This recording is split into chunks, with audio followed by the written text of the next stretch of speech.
It's Dr. Christopher Maloney talking to you about hypertension. Hypertension is something that I'm not very up on the group that says we should give you 5 or more medications or whatever we need to do to intervene and bring you down to the normal intensive group. So this normal intensive group, let's be honest about this group. This group is supposed to be the healthy group. They have normal blood pressure. The trouble is, the group over here with the hypertension has only 20% more strokes than the normal intensive group. That's the only difference. These guys and these guys both die at the same rate. They both have the same number of heart attacks. Now that's a problem. When you're giving someone 5 medications to bring someone into this group, and we're seeing the same, basically the same results with 20% difference in stroke risk, and that's all I'm seeing for 5 medications, that's not a great deal of improvement and benefit over time. The trouble is that when you start talking about the normal intensive people, a lot of the experts are now saying, hey, let's give these guys blood pressure medications too, because obviously the blood pressure that we think is 120/80 isn't where it should be. It should be lower than that indeed.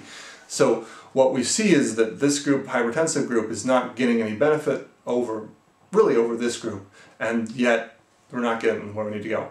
The second piece is that previously I knew about a thing called white coat syndrome. You go in and you have your blood pressure taken by the doctor and your blood pressure goes up. What they've done more recently is actually try to quantify how much that is, and it's 60 points. So your 120/80 crowd could be 180 over 120 and still be technically normal because they're within the range of error for white coat syndrome, which is why I recommend all my patients to do home blood pressure checks. If you have normal blood pressure at home and your doctor says you have hypertension in the office, he's wrong and you're right. And the studies are showing that that's the case, is that normal blood pressure is what happens at home.